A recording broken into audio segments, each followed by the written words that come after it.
नमस्कार, मैं हूं राहुल शर्मा। आप देख रहे हैं एसपीएन न्यूज। स्वागत है आप सभी का हमारे इस खास प्रोग्राम में। प्रोग्राम की शुरुआत हम यहां पर कर रहे हैं गुजरात से। गुजरात में जो फेरबदल हुआ, अचानक विजय रूपानी का इस्तीफा लिया गया और तो और विजय रूपानी का इस्तीफा लेते ही भूपेंद्र पटेल पर जो दांव खेला गया है, यह बताता है कि भूपेंद्र पटेल किस तरह बीजेपी के लिए एक लकी कार्ड साबित होते नजर आ रहे हैं। दरअसल भूपेंद्र पटेल पर बीजेपी ने यह दांव इसलिए खेला क्योंकि बीजेपी ये बात जानती है कि पाटीदार में भूपेंद्र पटेल का बहुत अच्छा दबदबा है। भूपेंद्र पटेल जो पाटीदार समुदाय को अपनी तरफ करने की पूरी कोशिश रखते हैं और गुजरात में जो पाटीदार समुदाय है उसकी बहुत बड़ी लोकप्रियता भी है। तो ऐसे में कहीं ना कहीं जिस तरह से बीजेपी काफी हद तक स्थितियों को समझती नजर आ रही है, ये बताता है कि बीजेपी इस वक्त सोच समझकर काम कर रही है। लेकिन हार्दिक पटेल का क्या कहना है? दरअसल अगर बात करें तो उन्होंने साफ तौर पर यह कहा था कि बीजेपी पूरी तरह से कांग्रेस से डर चुकी है। उन्होंने कहा था कि बीजेपी घबराहट में आकर इस तरह का कदम उठा रही है और इसीलिए विजय रूपानी का इस्तीफा लिया गया। विजय रूपानी के कामकाज पर कई तरह के सवाल भी खड़े होने लगे थे। दरअसल देखा जाए तो ये सवाल खड़ा हो रहा था कि आखिरकार विजय रूपानी से इस्तीफा लिया क्यों गया। अब आप ध्यान से सुनिए, विजय रूपानी से इस्तीफा लिया क्यों गया और क्या वजह रही। विजय रूपानी से इस्तीफा लेने की वजह यह कि गुजरात में वो अपनी पैठ नहीं जमा पाए। मुख्यमंत्री रहते हुए मुख्यमंत्री का काम नहीं कर पा रहे। मुख्यमंत्री रहते हुए उन्होंने जनता के लिए जो काम करना था वो नहीं किया। हालात क्या थे, अब आप ये भी सुनिए। इससे पहले यानी कि अगले साल जो विधानसभा चुनाव गुजरात में होने वाले, उससे पहले जब गुजरात में विधानसभा चुनाव हुए थे, उस टाइम क्या हुआ था कि प्रधानमंत्री नरेंद्र मोदी और अमित शाह गुजरात के दौरे पर थे। अपनी जी जान लगा दिया गुजरात चुनाव जीतने के लिए और कहा जाए तो पीएम मोदी और अमित शाह की मेहनत की बदौलत गुजरात में बीजेपी ने बड़े अंतर से चुनाव जीता। लेकिन तब मुख्यमंत्री विजय रूपानी को बनाया गया। लेकिन क्या देखने को मिला कि विजय रूपानी मुख्यमंत्री तो बन गए लेकिन अपने काम को सही ढंग से नहीं कर पाए, स्थितियों को नहीं संभाल पाए, जनता की सेवा नहीं कर पाए। मुख्यमंत्री रहते हुए जो विकास कार्य करना था वो नहीं कर पाए। बीजेपी ने देखा कि अगले साल भी चुनाव है और गुजरात में बीजेपी की हालत बेहद खराब है। बीजेपी काफी हद तक पिछड़ रही है, न सिर्फ कांग्रेस पार्टी से बल्कि आम आदमी पार्टी से भी। और यही वजह है कि बीजेपी की घबराहट साफ तौर पर मुख्यमंत्री पर निकलती दिखाई दी। यानी मुख्यमंत्री विजय रूपानी पर सीधा सीधा गुस्सा फूट पड़ा पार्टी आलाकमान का। और यहाँ पर देखने को क्या मिला कि जिस तरह के हालात अब बन चुके हैं, जिस तरह की स्थितियाँ बन चुकी हैं, ये बताता है कि वाकई में बीजेपी अब कांग्रेस से पीछे पछड़ती नजर आ रही है।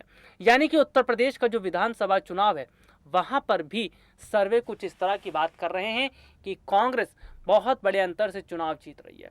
उत्तर प्रदेश की जनता जो है वो बदलाव कर रही है और बदलाव कांग्रेस के लिए बेहतर साबित हो रहा है। तो गुजरात में देखिए क्या है, यानी कि कांग्रेस का ऊपर आना, कांग्रेस का बीजेपी को टक्कर देना, ये बीजेपी आलाकमान के लिए सिरदर्द बन गया।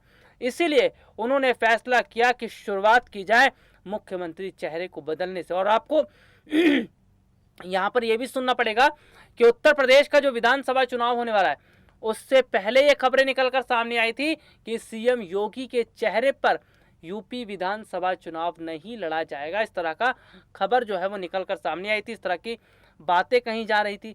इसकी वजह यह थी कि पीएम मोदी और योगी आदित्यनाथ के बीच बहुत बड़ी अनबन चल रही थी। यानी योगी और मोदी आदित्यनाथ के बीच चल रही अनबन का पूरा असर राजनीतिक पार्टी पर दिख रहा था। हालांकि वो बात अलग है, उत्तर प्रदेश में योगी आदित्यनाथ ने अपनी स्थिति को मजबूत किया और फैसला यही हुआ कि योगी आदित्यनाथ के चेहरे पर ही बीजेपी चुनाव लड़ेगी।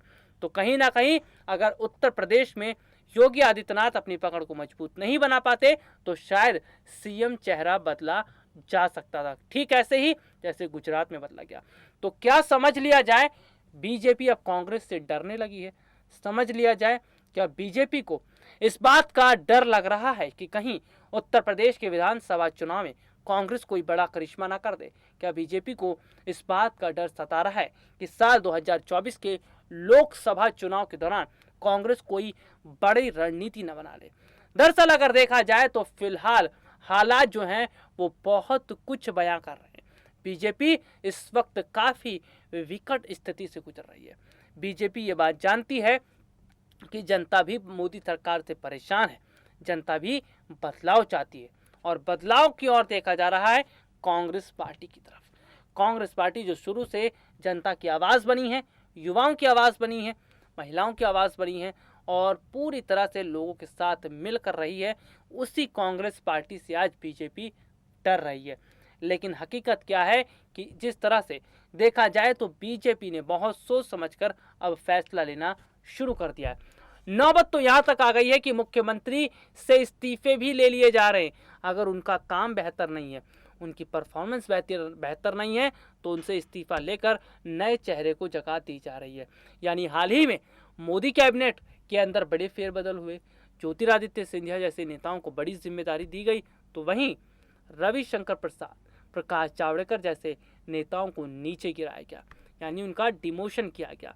तो फिलहाल जिस तरह के हालात दिखाई दे रहे हैं उससे साफ पता चलता है कि बीजेपी इस वक्त कांग्रेस से डर रही है। बीजेपी को इस बात का डर सता रहा है कि कहीं आने वाला जो समय है वो उनके लिए चुनौती भरा ना रहे। लेकिन देखना यह होगा कि वाकई में क्या आने वाला जो समय है वो बीजेपी के लिए चुनौती भरा रहने वाला है या नहीं। लेकिन फिलहाल जो हालात हैं वो कुछ इस तरह के बन चुके हैं कि बीजेपी ये पूरी कोशिश कर रही है कि उत्तर प्रदेश के विधानसभा चुनाव में भी अच्छा परफॉर्मेंस करे और गुजरात विधानसभा चुनाव से पहले बीजेपी अपनी पकड़ बना ले। लेकिन कांग्रेस जिस मजबूती के साथ आज काम कर रही है, प्रियंका गांधी जो मेहनत कर रही है, कांग्रेस पार्टी जो मेहनत कर रही है, उसका बहुत बड़ा फायदा आने वाले समय में देखने को मिलेगा। जी हाँ, आने वाले समय में बेहद स्थिति जो है अलग दिखती नजर आ रही है। कांग्रेस के लिए खुशखबरियां दिखाई दे रही हैं, कांग्रेस के लिए अच्छे संकेत दिखाई दे रहे हैं, कांग्रेस पार्टी आगे बढ़ती दिखाई दे रही है। तो बीजेपी कांग्रेस से पीछे पछड़ रही है, बीजेपी कांग्रेस से पीछे दिखती नजर आ रही है। लेकिन अब देखना यह होगा कि गुजरात विधानसभा चुनाव में क्या करिश्मा कांग्रेस कर पाती है और क्या वाकई में कुछ करिश्मा कांग्रेस कर भी पाएगी या फिर नहीं। लेकिन एक बात तो तय है, फिलहाल जो हालात है वो इस ओर इशारा कर रहे हैं कि कांग्रेस अब पूरी तरह बीजेपी को टक्कर देने के लिए तैयार है और बीजेपी नेता अब परेशान होते दिखाई दे रहे हैं कि आखिरकार चुनाव जीतने के लिए और क्या रणनीति अपनाई जाए। लेकिन कांग्रेस जमीनी स्तर को लेकर बात कर रही है, जमीनी स्तर पर कार्य कर रही है, जनता के साथ जुड़ रही है, युवाओं को अपने साथ जोड़ रही है और युवा भी कांग्रेस को लेकर अच्छी राय रख रहे हैं, वो सकारात्मक राय रख रहे हैं, युवा जुड़ रहे हैं और युवा भी बदलाव चाहते हैं, देश की जनता ही बदलाव चाहती है। तो जाहिर सी बात है कांग्रेस के लिए आने वाला समय अच्छा होगा तो बीजेपी के लिए बेहद ही खराब। क्या कुछ आगे स्थिति रहेंगी हम आपको बताते रहेंगे, चुनावों से जुड़ी जानकारियां भी हम अपने दर्शकों को बता रहे हैं। और फिलहाल आज के लिए मुझे इजाजत दीजिए, नमस्कार।